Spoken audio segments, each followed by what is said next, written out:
Gecelerde sessiz küçe mənimdir.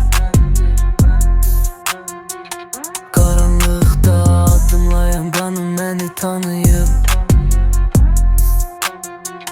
Panda Orxan deyəndə titrəyir şəhər, qaranır işıq.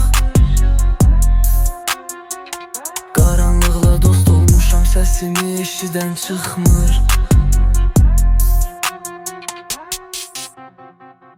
Panda Orxan mənəm, yox çıxış bu yoldan.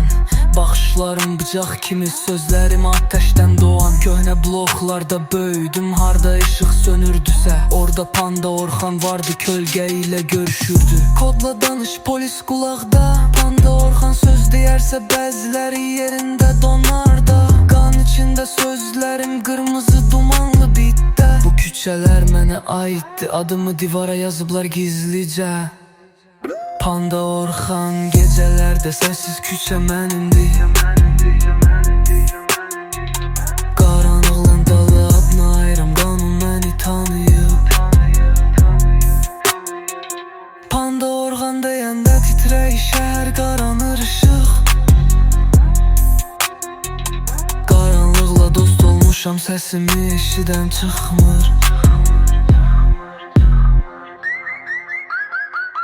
Panda Orxan, gecə nəfəsi, köhnə skamyalarda izim var, sözüm qanun əvəzi. Sən hardaydın o vaxtlar, mən dustaq kimi susurdum. İndi bit mənim silahımdır, treklərlə susanı oyadıram. Sərhədlər pozuram, bu trek qadağalı.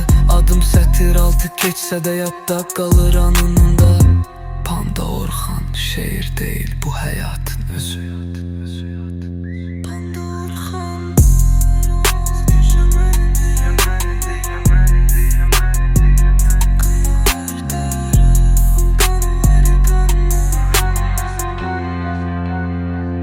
Panda Orxan deyən nə titibmin şəhər, qaranır işıq.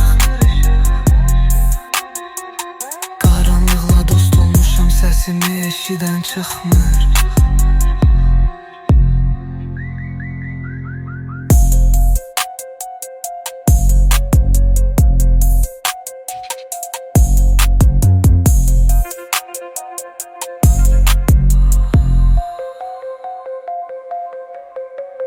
Panda Orxan, gecə nəfəsi, köhnə skamyalarda izim var, sözüm qanun əvəzi. Sən hardaydın o vaxtlar, mən dustaq kimi susurdum. İndi bit mənim silahımdır, treklərlə susanı oyadıram. Panda Orxan, gecelerde sessiz küçe mənimdir.